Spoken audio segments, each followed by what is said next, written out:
pela Universidade Federal desde 2018 e eu sou natural de Campinas, São Paulo. E aqui eu trouxe um pouco da estrada da minha vida.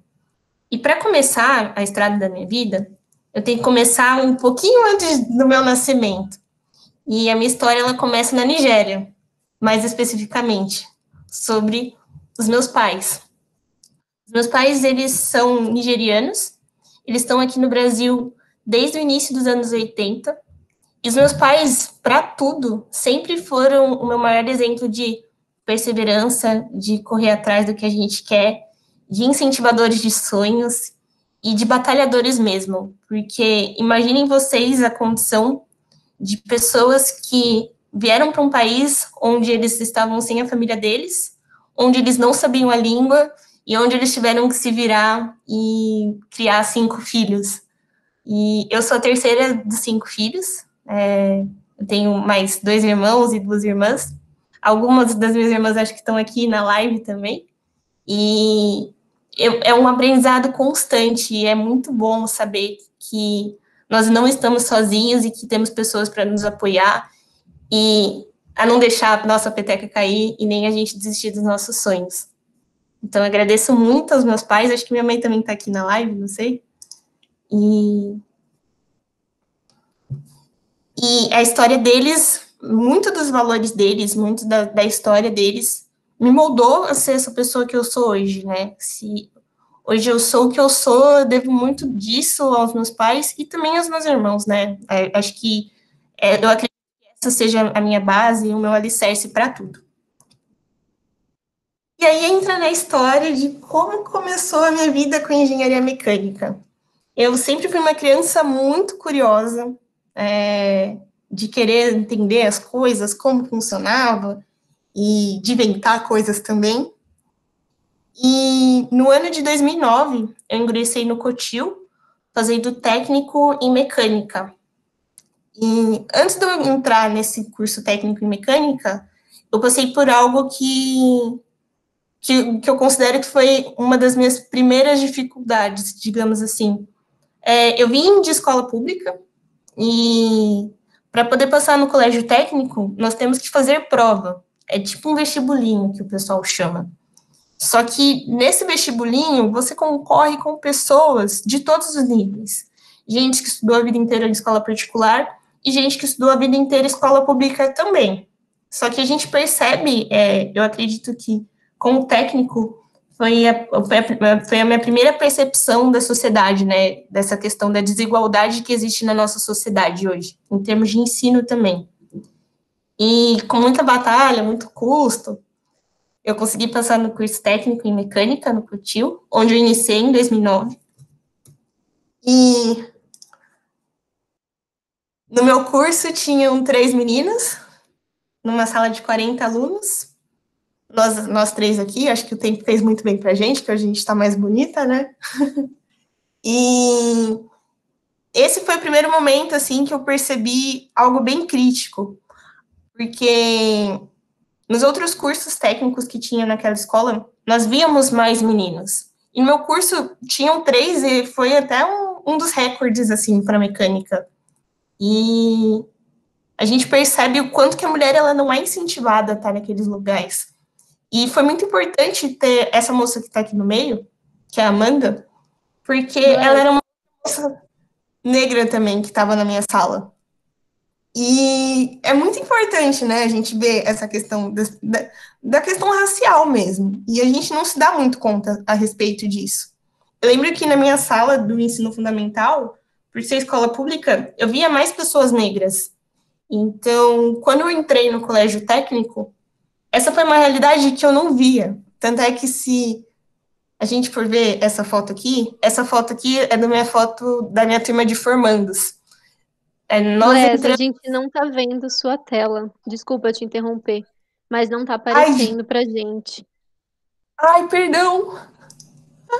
Gente, Imagina, tá tudo bem. vou voltar aqui. Eu achei que era só pra mim, mas acho que é pra Agora vocês todo estão mundo. conseguindo ver? Agora sim. Tá bom. Gente, só voltando, então, recapitulando bem rapidamente aqui. A minha história, né, como eu tinha dito, começou com os meus pais, como eu citei para vocês anteriormente. Aqui a foto dos meus pais. Super bonitos eles, né? E são muito fortes, muito perseverantes, muito lutadores e muito incentivadores de sonhos também. É muito legal, porque eu tinha uns sonhos de fazer técnica em mecânica, de fazer a faculdade de engenharia mecânica, e ao contrário do que a gente vê em algumas realidades, né, alguns lares, eu nunca tive falta de apoio da parte dos meus pais e dos meus irmãos. Mesmo tendo toda essa questão de dificuldade por eu ser mulher e por eu ser mulher negra, eles sempre me incentivaram. Então, isso foi algo muito legal. E aí, aqui, voltando pro colégio técnico, né? Essa era a foto que eu estava comentando. Eu sou essa daqui, né, da esquerda. E essa daqui é a Amanda, que era uma moça que também era da minha sala, da mecânica, do técnico. E éramos só nós duas de mulheres negras na nossa sala. E éramos 3 mulheres numa turma de 40. Então, foi algo bem. Foi bem importante eu ter a Amanda junto comigo na sala, porque a gente reflete muito sobre essa questão racial e a gente não se dá muito conta. E isso se tornou muito evidente quando eu fui fazer o colégio técnico, né? Essa questão das próprias oportunidades mesmo para as pessoas. E aqui nessa foto, nós conseguimos ver que nós entramos em 240 alunos. Entram 240 alunos por ano no período diurno. E aí entram em diversos cursos técnicos. E são pouquíssimos negros. Eu não sei se vocês conseguem ver meu mouse, mas eu sou essa daqui. No meu ano, tinham 6 pessoas negras, de 240. Então, a gente começa a refletir sobre essa própria questão de desigualdade racial, né, nesses meios. E agora, os colégios da Unicamp, esse ano entrou em vigor, a partir do início de julho, que os colégios técnicos da Unicamp, eles também vão ter as políticas afirmativas, então vamos ter mais pessoas negras ingressando nesses colégios, então isso é muito bom, né? E com o meu desejo de fazer o curso técnico em mecânica, veio o anseio também de continuar na área, de fazer engenharia mecânica. Então, eu estudei, eu consegui fazer cursinho, e aí eu consegui ingressar na Universidade Federal de Itajubá, no curso de engenharia mecânica, em 2013.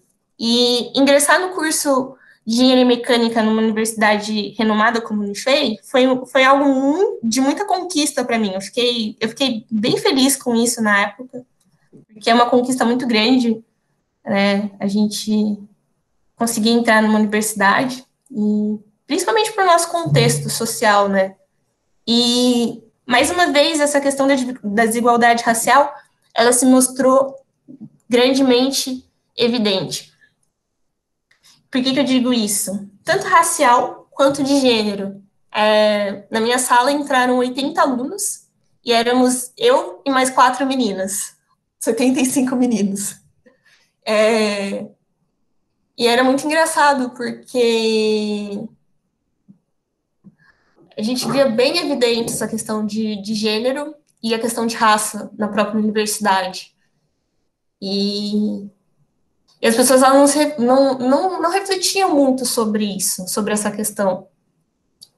Só que esse era um questionamento, um indagamento que eu tinha desde a época do ensino médio, onde isso me foi apresentado pela primeira vez. E com isso, para poder também aproveitar a universidade e também me aperfeiçoar, eu fiz parte de alguns projetos na faculdade, tentando entender de fato qual que era o meu papel na sociedade. O que eu queria, o que eu podia trazer para a sociedade como contribuição, o que eu poderia fazer para poder ajudar a sociedade. E, então, com os projetos que eu fui fazendo parte, eu fui identificando um pouco do que era a minha essência, lógico, procurando projetos que tinham correlação com o que eu acreditava, com o que eu lutava. Então, eu fiz parte de diversos projetos na Unifei, onde eu pude me aperfeiçoar, tanto tecnicamente, quanto em termos de soft skills, de conhecer pessoas distintas, de trabalhar com pessoas distintas, desenvolver algumas capacidades técnicas, não técnicas também, que são muito importantes, não só para a vida profissional, mas também para a vida pessoal. E em um desses projetos, em dois deles, para ser bem clara, que são o Enactus e o Coletivo das Minas Unifei, eu trouxe muito forte essa minha questão do meu papel na sociedade. Eu, Blessing, como pessoa, eu acredito que o meu papel na sociedade é de eu trazer melhorias na sociedade onde eu estou inserida. Eu acho que o papel de todas as pessoas é esse, né? Mas como que a gente vai trazer essas melhorias na sociedade onde a gente está inserido, sendo que a gente não conhece essa sociedade? E por que eu digo não conhece? Se a gente está numa universidade pública, se a gente observar a nosso retorno, ao nosso redor, qual que é a realidade que nós vemos hoje? Essa realidade, as pessoas que estão lá, elas majoritariamente representam como é a nossa sociedade hoje em dia? Ou não? O que vocês acham sobre isso? Esse é um questionamento que eu quero deixar um pouquinho para vocês. Eu acho que alguns já refletiram um pouco sobre isso. E o Coletivo das Minas da Unifei é um projeto muito legal, que ele iniciou no finalzinho de 2015, tomando maior ascensão em 2016. E é um coletivo onde nós, mulheres, apoiávamos umas às outras, compartilhávamos textos, conteúdos feministas. E dentro do Coletivo das Minas, nós tínhamos diversos tipos de, de mulheres, mulheres que acreditavam no feminismo, não acreditavam, o feminismo e suas diversas vertentes. E dentro desse projeto, eu fiquei responsável por criar um núcleo que era exclusivo para mulheres negras. E é muito engraçado porque foi um momento que eu senti um acolhimento tão grande e eu senti que isso deveria ser compartilhado com mais mulheres negras também, principalmente dentro do ambiente universitário e também na própria cidade de Itajubá, onde eu morava. E com esse projeto, que foi muito tocante, foi muito lindo e foi transformador na minha vida, assim, gerou muitos impactos na minha vida, eu pude conhecer mulheres maravilhosas, mulheres fortes, com histórias, com narrativas, que às vezes eram muito similares à minha, infelizmente, em alguns casos, assim, de próprio preconceito, próprio racismo e próprio machismo também, né? E foi um espaço muito acolhedor e que nós ajudávamos umas às outras, apoiávamos umas às outras. E eu percebo o quão isso é importante. Tanto é que depois que eu tive esse contato com o coletivo das minas, né, das mulheres negras principalmente, é, foi uma necessidade que eu vi muito latente dentro do meu coração, de ter uma rede de apoio. E aí entra uma outra pergunta também que eu quero fazer para vocês, para as mulheres. E eu vou fazer aqui um recorte, tá, pessoal? Porque o tema, né, a gente está falando do mês da mulher negra, né? Então, a gente é uma rede de apoio para as mulheres negras que estão ao nosso redor. A gente de fato ajuda elas, a gente de fato ouve elas, o que elas têm para dizer, a gente acolhe elas, a gente apoia, motiva, porque eu sei o quão isso é importante para todos nós, mas para uma mulher negra é mais ainda. É muito importante ela saber que ela tem esse carinho, que ela tem esse cuidado, que ela tem a quem recorrer, que ela tem essa rede de apoio. E aí fica uma proposta também para vocês, para, de certa maneira, a gente ser rede de apoio, sim, para as mulheres negras que estão ao nosso redor, sabe? Que, observando o ambiente universitário, eu acredito que são poucas aqui na Unesp. Então, para ser uma rede de apoio para elas. E outro projeto também que impactou bastante foi a Enactus. Eu fui uma das cofundadoras da Enactus lá em Itajubá, em 2017, né? Eu fiquei até a parte da gente organizar a estrutura organizacional e começar a prospecção de projetos lá. E com a Enactus, né, que é um projeto de empreendedorismo social, eu tive algumas reflexões e alguns tapas na cara que eu gosto de brincar. Por quê? Porque às vezes a gente acha que o que nós vemos é o melhor para o outro. Só que o que é melhor para o outro é ele que vai saber. Muitas vezes a gente tem uma ideia de um projeto que na nossa cabeça é sensacional, só que não vai ser útil para outra pessoa. Então, envolve muito essa questão da própria escutativa que nós temos que ter com as pessoas e também da gente aceitar a opinião do outro e acreditar que o que ele está falando para a gente é com base nas vivências dele e das histórias dele. Então, ter essa receptividade, sabe? Essa abertura de acreditar que se o outro está falando conosco é algo que de fato está baseado na vivência dele, é algo que de fato ele vivencia mesmo na pele e dá ouvidos. E é que eu gostaria de compartilhar com vocês uma das ações que nós fizemos lá em Itajubá foi sensacional. Nós fomos numa comunidade periférica lá em Itajubá, chamada Reborgião. É muito bonito lá, assim, é mais de morro, mas é uma comunidade periférica. E nós fizemos várias oficinas nesse dia. Nós fizemos oficina de turbante, por isso que várias pessoas negras nessa foto estão de turbante. Nós fizemos oficina de turbante, de pintura no rosto das crianças, de coleta de alimento e de ouvir mesmo essas pessoas. Porque às vezes o que a outra pessoa precisa é que a gente ouça ela e que a gente entenda com a história dela o que ela está passando para nós e que nós não seja necessário que a gente reproduza certos comportamentos que são maléficos para as pessoas. Então é muito importante essa questão da própria escuta. E aqui é um pouco dos projetos, né, que eu fiz parte quando eu estava na própria Unifei. E aí eu trouxe essas fotos aqui para mostrar um pouco do que eu aprendi com esses projetos, como eu comentei com vocês, essa questão de capacidades técnicas, capacidades não técnicas, de lidar com pessoas diferentes, com histórias diferentes, com narrativas diferentes. E eu trouxe algumas fotos, eu trouxe duas em específico, essas duas aqui que estão do lado direito, onde a gente, mais uma vez, percebe essa questão do recorte racial. Então, o quanto é importante. O IBGE tem vários dados que comprovam isso, que mais de 50% da população brasileira é negra. E se mais de 50% da população brasileira é negra, por que a gente não vê essa população ocupando certos espaços? E o que nós conseguimos fazer para que essas pessoas elas ocupem esses espaços, com que elas se sintam de fato pertencentes a esses espaços? Porque esse é um outro ponto também, de você estar em espaços onde você não se sente pertencente. E aí, essa é uma questão que é bem complicada.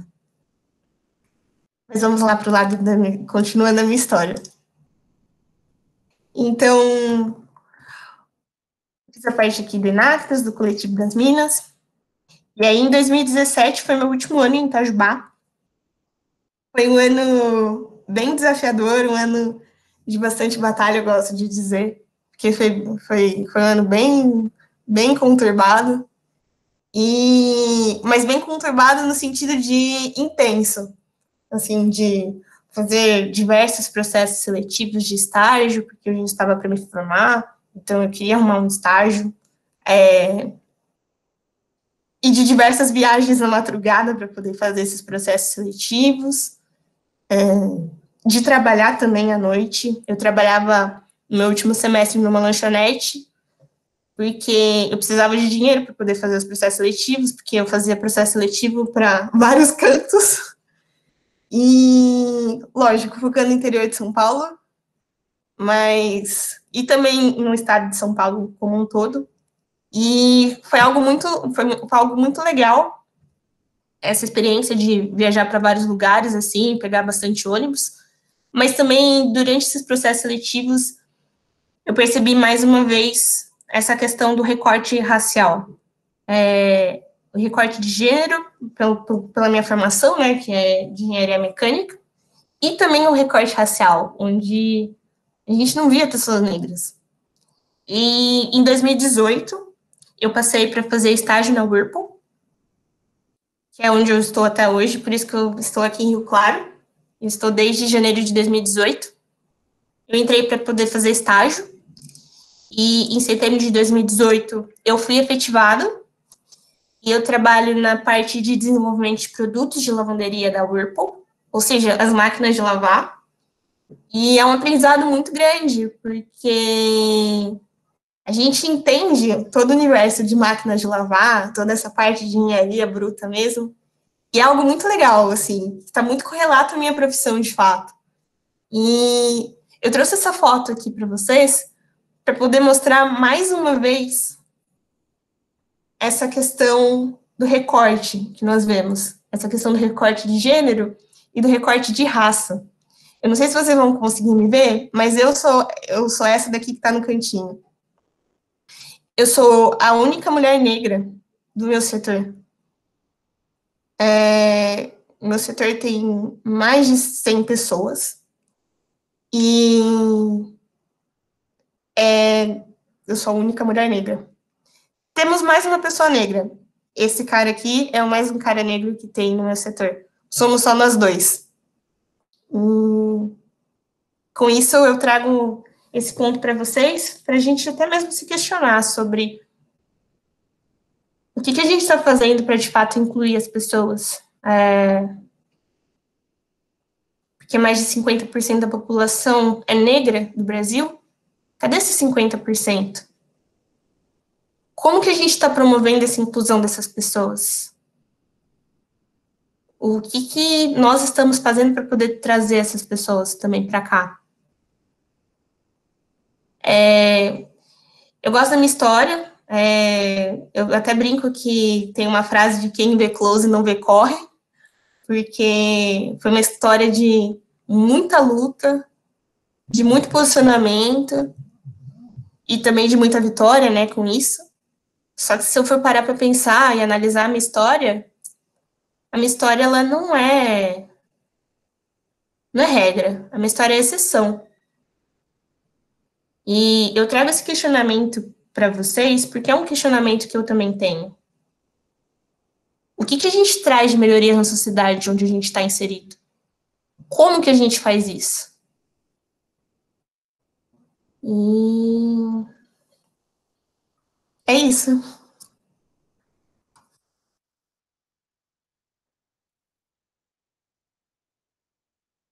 Agora eu gostaria de abrir para vocês, deixa eu ver aqui a parte de perguntas. Eu não sei se alguém tem alguma pergunta, se alguém tem algum ponto que gostaria de falar. Não sei se vocês estão me ouvindo também.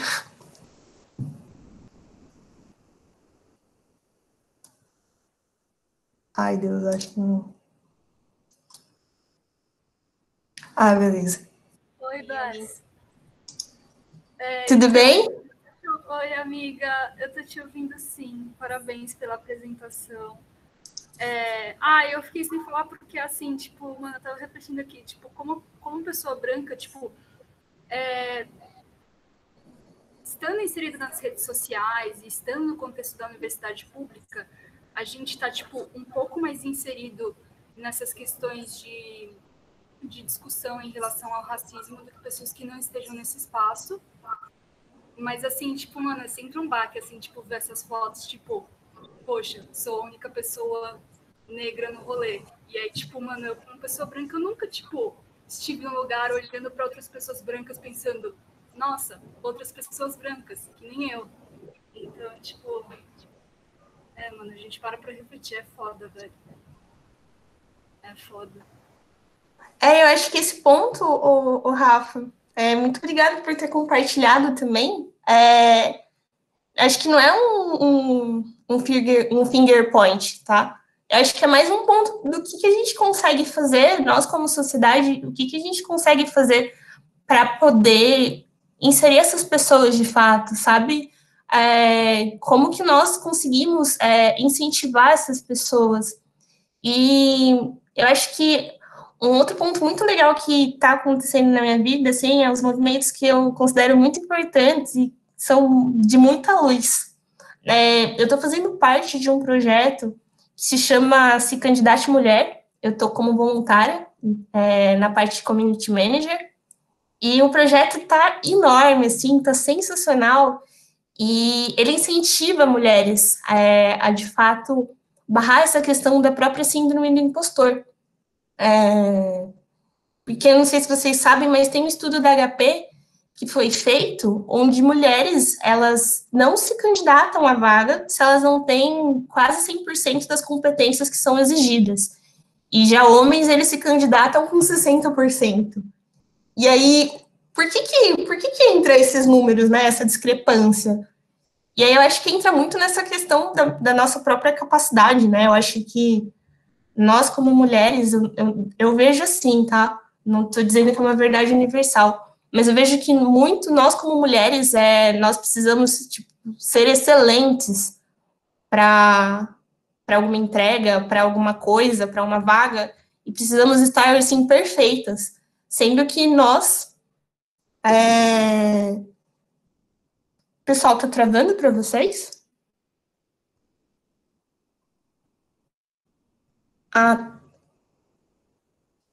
Sendo que somos seres humanos que estão ali dispostos a aprender, estamos com força de vontade, e isso também conta. Lógico que nós também temos que ter as capacidades técnicas, as capacidades que são exigidas, mas tem muitas das capacidades que são trabalhadas. Só que eu acho que isso envolve muito uma questão que chama a própria síndrome do impostor, que é o nome conhecido, né, dessa parte. E com esse projeto, é uma rede muito linda, muito bonita, muito impactante que está sendo criada, e nós vemos, né, essa transformação da vida das mulheres. E então, Marcela, a síndrome do impostor é quando nós, mulheres, nós temos a capacidade para poder batalhar por aquilo, só que a gente duvida até mesmo da nossa própria capacidade. A gente se sabota, digamos assim. E a gente, por exemplo, vou colocar aqui um exemplo. Eu tenho 70% dos requisitos de uma vaga de emprego, por exemplo, e uma pessoa tem 60% das vagas. Se eu vejo a vaga de emprego e eu mesmo tenho 70% dos requisitos, e alguns requisitos são técnicos, que eu gosto de pontuar que alguns dos técnicos são possíveis de aprendizado, a gente não se candidata, porque a gente acha que a gente não está apta àquela vaga.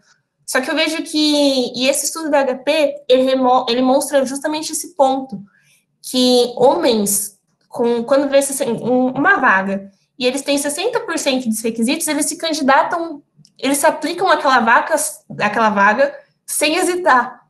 E por que isso acontece com nós mulheres? Quando nós estamos em ambientes onde nós não temos esse sentimento de pertencimento, de que de fato nós deveríamos estar ali, nós não nos arriscamos. E aí, para a gente poder se arriscar a alguma coisa, a gente precisa ter certeza. E aí, por isso que entra a parte da síndrome do impostor. E esse projeto é super impactante, é super bonito e é sensacional. E no sábado nós tivemos uma aula que foi muito legal, que quem deu a aula foi uma moça chamada Amanda Graciano. Ela é uma mulher negra também. Eu fiquei muito emocionada a aula inteira. Mas ela fez para nós, que estávamos na aula, diversos questionamentos sobre nós mesmos, sobre a nossa história. E o que eu vejo é que agora fazendo recorte real, pessoal, tanto de gênero quanto de raça, é muito importante para nós, mulheres negras, termos, sim, noção de qual que é a nossa história. E de nós contarmos a nossa história. E não deixarmos outra pessoa contar a nossa história por nós. Porque nós sabemos o que nós vivemos, nós vivenciamos tudo aquilo, e nós temos também, junto com a nossa luta, muito posicionamento e muita vitória para poder contar. E é isso, pessoal. Esse foi um pouquinho da minha história, que eu compartilhei com vocês. E aí, se vocês tiverem alguma dúvida, alguma sugestão também para a gente fazer, Eu estou estudando bastante sobre esse tema, eu sempre estudei bastante sobre o tema, sempre foi um tema que foi muito recorrente, e eu estou fazendo parte também de algumas iniciativas também para justamente trazer essas pessoas que a gente vê que a maioria é no nosso país, mas não estão presentes em diversos aspectos, né? Quando a gente olha a questão até mesmo universitária, a questão profissional em diversos cargos de emprego. Então, eu estou aberta também e eu gostaria também de convidar vocês também. A gente não precisa criar uma rede só nossa, mas de incentivo mesmo às mulheres negras, incentivar essas mulheres negras, né, a ouvir essas mulheres negras, a ouvir a demanda dessas mulheres negras, a ouvir o que elas estão falando. Eu acho que, com base nisso, e colocando também, não vou falar se colocando totalmente, porque eu acho que é um pouco difícil, mas se colocar ali, ter um pouco mais de empatia, assim. E não só ser empático, mas também tentar ser mão na massa, sabe? Eu acho que com isso a gente vai conseguir construir uma sociedade melhor para os nossos filhos e para quem mais for vindo, e melhorando um pouco. Deixa eu ver se tem alguma pergunta. Ai, tô me sentindo muito blogueira, vendo se tem pergunta. É isso, pessoal. Se alguém tiver mais alguma dúvida, alguma coisa que gostaria de falar, algum ponto, souberem de projetos aqui também em Rio Claro, a gente pode trocar figurinha, assim, sobre esse ponto. Eu sei que tem um coletivo da Andara aqui em Rio Claro. Acho que, deixa eu ver se tem algumas pessoas do coletivo aqui. Acho que a Lara está aqui. Se a Lara quiser comentar um pouquinho, a Núbia também.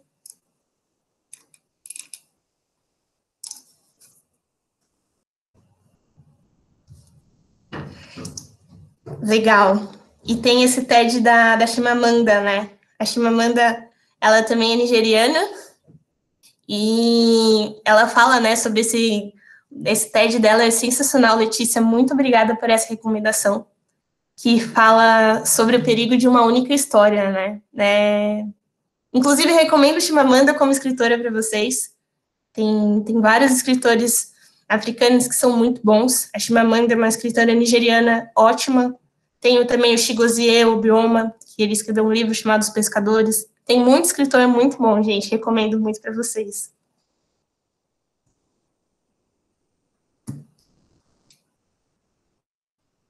Eu não sei se tem mais alguém que quer falar alguma coisa. Eu não sei se tem pessoal da Whirlpool, acho que não tem. Mas agora a Whirlpool foi uma notícia muito legal que eu fiquei sabendo esses dias e fiquei muito contente com isso. Mas a Whirlpool, ela está com um projeto, vai ter um grupo de diversidade racial. Então, eu vou escrever aqui, é Chigozie Obioma.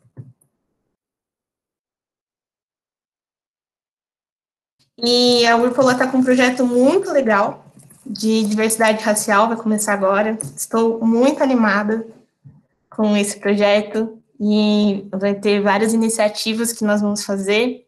Tem outros projetos também, tem o Oriente Pretas, que eu conheço, tem o Educafro, que eu também estou conhecendo agora. Tem muitos projetos que acho que dá para a gente apoiar e dá para apoiar essa iniciativa, viu, pessoal? É isso. Natália, eu acho que acabou da minha parte. Se tiver algum ponto. Eu tenho uma pergunta. Você está me ouvindo? Tô sim, pode fazer. Bless? Oi, tô te ouvindo, você tá me ouvindo? Acho que travou aqui, amiga, rapidinho. Acho que a minha internet está um pouco lenta. Não, mas agora eu tô... Não sei, tá meio instável, mas eu vou tentar fazer a pergunta. Tá bom.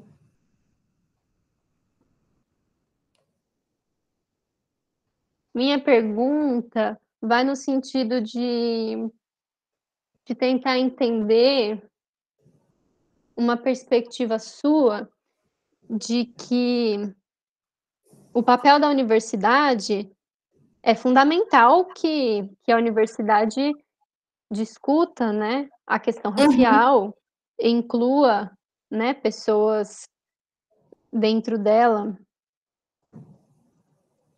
Mas eu queria saber se você acredita que a própria sociedade, se a própria sociedade civil também tem um papel nisso, né? E de que forma esse papel poderia ser exercido, né? O que as pessoas podem fazer para fomentar essa discussão, né? Para talvez combater o racismo.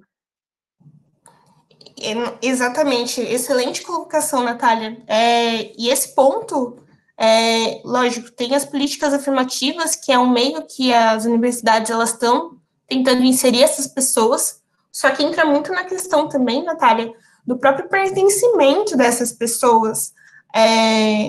Por exemplo, em diversos momentos da minha vida, durante tanto meu ensino médio quanto a minha graduação, na minha própria faculdade, entra muito essa questão do pertencimento, de eu saber que eu estou ali no lugar e que eu faço parte daquele lugar e que eu pertenço àquele lugar e não que eu resista para a minha ocupação não ser algo diferente para as outras pessoas, porque entra esse ponto da própria sociedade. Então acho que o que calha para a sociedade é estudar também mais sobre esse assunto e de olhar mais, né, sair um pouquinho da bolha e de ver que a sociedade é mais do que aquele ambiente micro que a gente vê, sabe? E ouvir mais as pessoas também. Eu percebo que muitas vezes, dentro do ambiente que o negro está, se ele se posiciona ou se ele mostra algum ponto que não é positivo daquele ambiente, daquele local, que entra muito na questão do próprio racismo e também do próprio racismo estrutural, né, que é algo que está dentro da nossa sociedade. Eu percebo que muitas vezes o negro ele é considerado, entre aspas, vitimista, sabe? E sendo que não, ele está mostrando ali algo com base nas vivências dele, algo que de fato está acontecendo e que está de fato atingindo ele. Então, eu acho que cabe muito à sociedade ela abrir essa mente de entender que a sociedade é muito mais do que aquela bolha onde ela está, e de fato ouvir as pessoas e de fato ter ações para aquilo, sabe? Eu vi que teve um movimento, né, do George Floyd por conta do Black Lives Matter. Foi um movimento super importante, foi super necessário, mas isso também ocorre aqui no Brasil, e não desmerecendo nos Estados Unidos, tá, pessoal? Porque eu acredito que é super necessário, mas a gente tem que olhar para isso também, que isso também ocorre aqui no Brasil, sabe? Então, o que a gente está fazendo para poder tentar melhorar isso aqui no Brasil? Assim, para poder diminuir essa questão da morte das pessoas pretas, para poder promover essa questão da própria ascensão das pessoas pretas e de esse sentimento de pertencimento para elas, gerar esse sentimento de pertencimento, de ser uma rede de apoio para elas, de estar ali apoiando, e não de estar ali olhando com cara feia ou achando que a pessoa está ali por cota. Porque a gente ouve esse tipo de coisa no nosso dia a dia. E as pessoas, e aí entra muito no ponto de quem vê close não vê corre.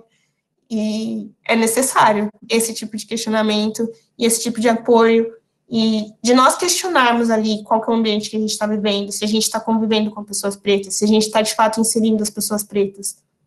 E acho que é isso. Eu consegui responder sua pergunta, Nath? Sim. Conseguiu. Legal. Deixa eu ver se tem mais alguma. Pessoal, tem mais alguma pergunta?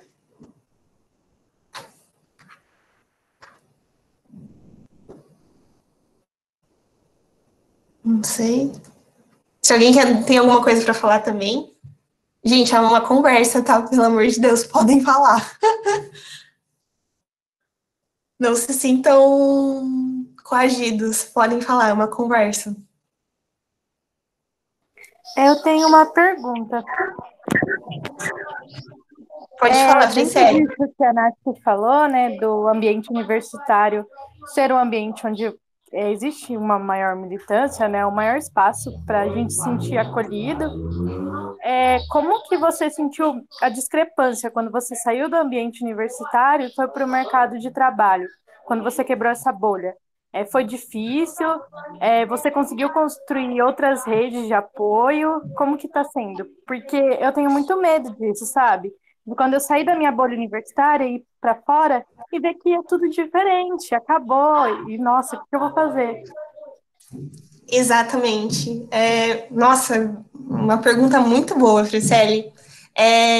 Como eu tinha comentado na apresentação, eu fui montando a minha rede de apoio, lógico, com a minha família, né, os meus pais, os meus irmãos, e eu também tinha os meus amigos, mas na própria faculdade eu tinha esse grupo, né, das Minas, então, com pessoas pretas também, que eu convivia, que eu conversava, e que eram muito importantes para mim e que são a minha rede de apoio ainda, às vezes, hoje. Às vezes eu recorro para eles também, que a amizade é um negócio que não acaba mesmo com a distância, isso é muito bom.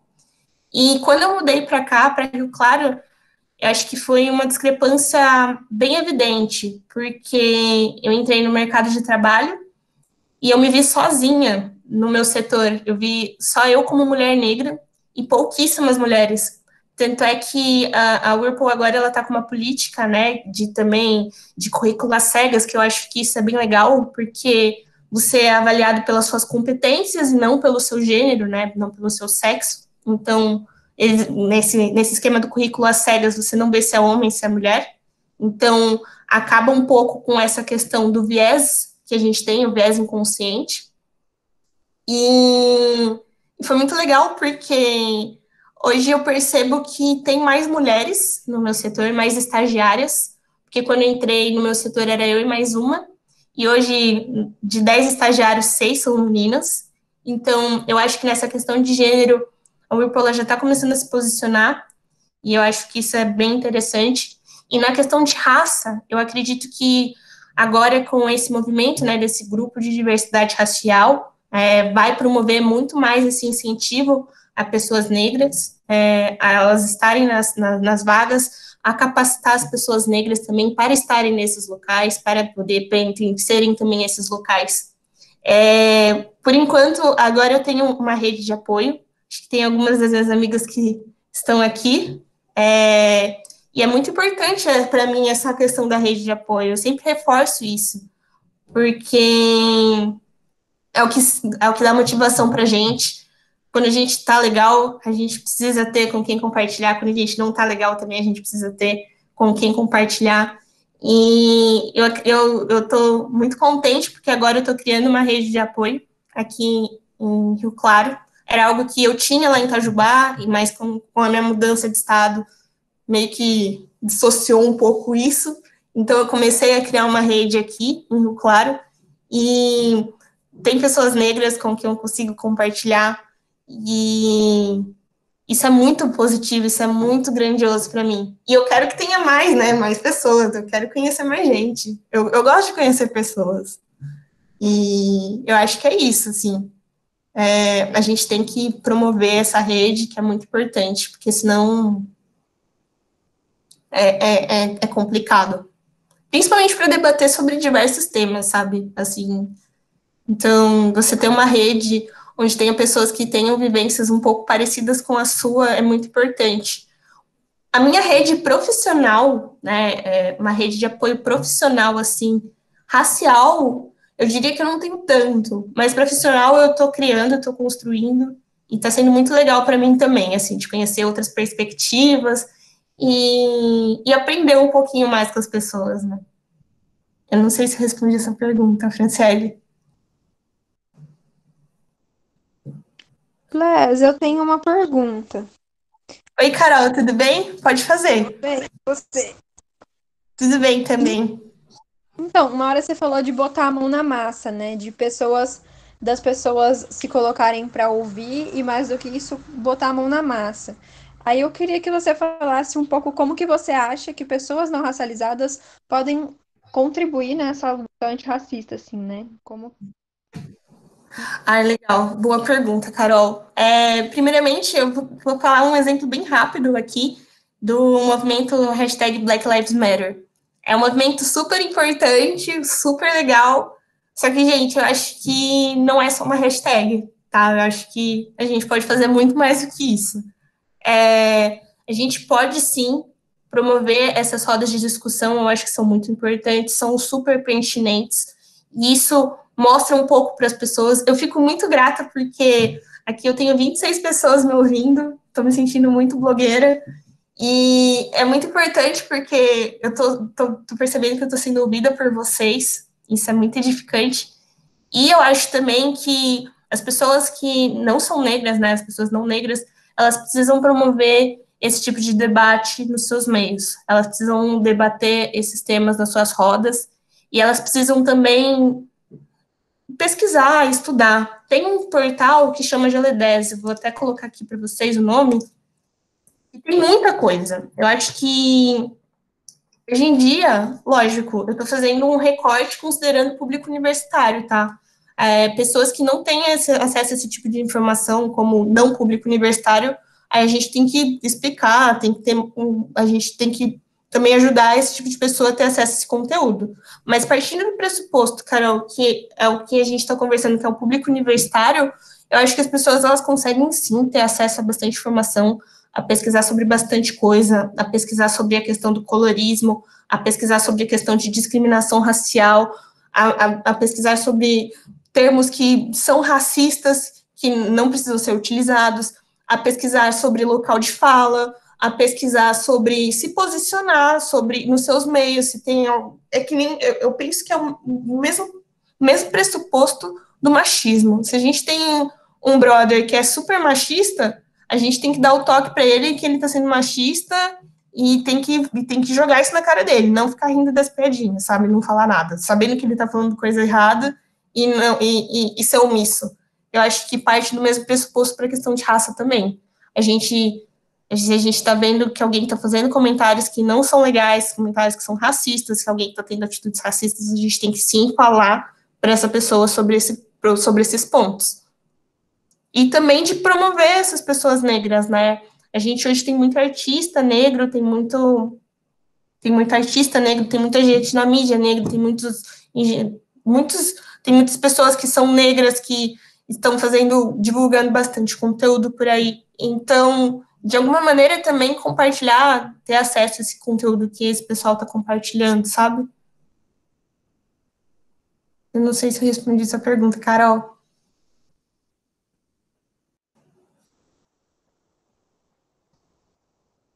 Legal. Imagina. Gente, tem mais alguém que tem alguma pergunta?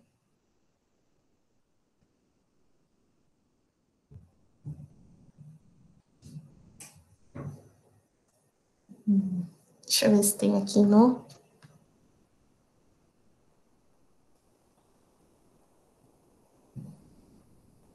Acho...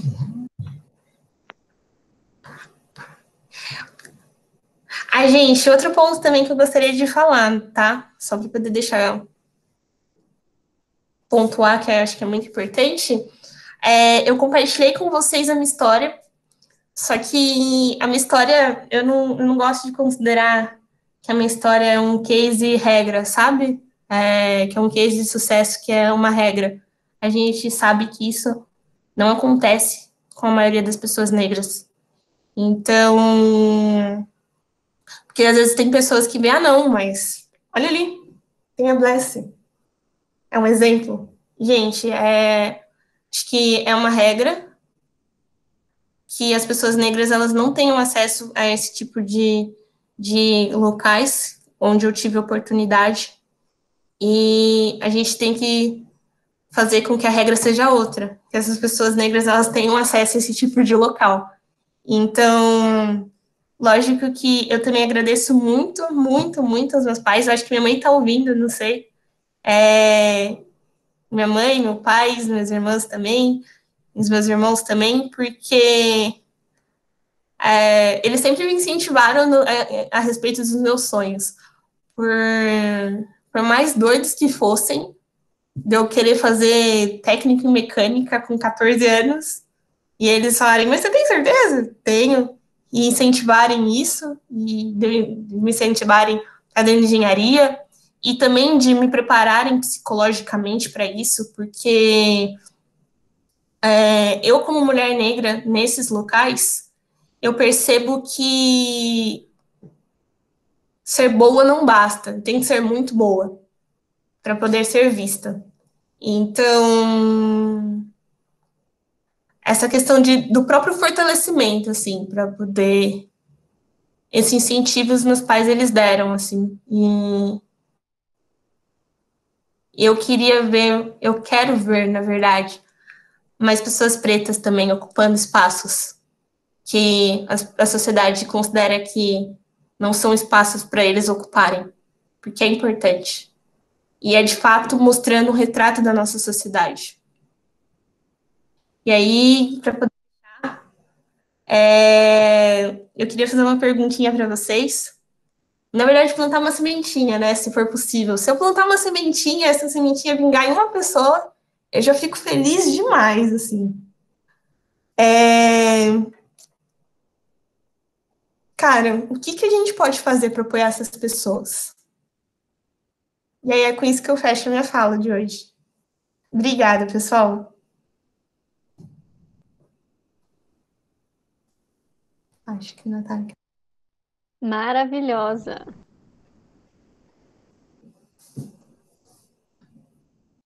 Só elogios no nosso chat.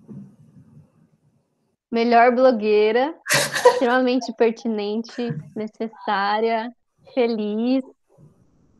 E eu amo o jeito que você fala, eu amo a sua felicidade, eu acho maravilhoso o seu sorriso o tempo inteiro, mesmo que você tá falando do quanto foi difícil acessar lugares e ser uma mulher negra, estando na sociedade, ocupando um espaço que dizem que não é seu, né, mas mesmo assim você tá sorrindo, e sempre foi assim que eu te conheci, sempre sorrindo.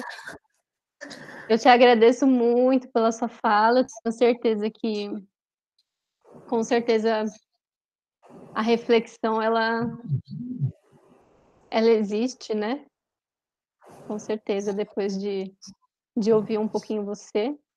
E eu acho extremamente importante, de fato, isso, né, a gente ouvir, né, a escuta, né, bem como você disse. Só elogios aqui, todo mundo te agradecendo, falando que foi ótimo, que foi maravilhoso, que você é perfeita, que você arrasou. E o Conselho de Centros Acadêmicos também só enriquece com sua fala, com toda a sua narrativa, com a sua história e com a sua perspectiva histórica também, né. E é isso. Gratidão. Eu Você agradeço é muito abençoada. Eu agradeço muito o convite, né, pelo Conselho dos Centros Acadêmicos. Eu fiquei muito contente, me senti muito lisonjada por esse convite. E eu acho que é super importante a gente ter esses momentos, né, de debate, de compartilhamento mesmo de histórias, de conversa, né, que nem foi essa daqui também. É uma troca muito grande, a gente ouve as perguntas, a gente pensa, então, sobre as perguntas também. Então, eu achei sensacional essa iniciativa do Centro Acadêmico. Eu agradeço bastante por esse convite, principalmente por esse mês, né? Foi é um mês muito marcante, então eu fico muito grata por esse convite e eu espero ter ajudado também um pouco sobre isso. E é isso, pessoal. Muito obrigada mesmo. Obrigada também à presença de todos. Me sinto muito feliz. Agora eu vou entrar na fase hashtag blogueira, brincadeira. Mas eu me sinto bem contente por ter pessoas que estão dispostas a ouvir, a conhecer mais sobre esse assunto, sabe? E eu tenho para mim que acho que essas pessoas vão passar um pouco para outras também. Então a mensagem vai se espalhando. E aí vira uma corrente do bem, onde a gente vai gerando transformação.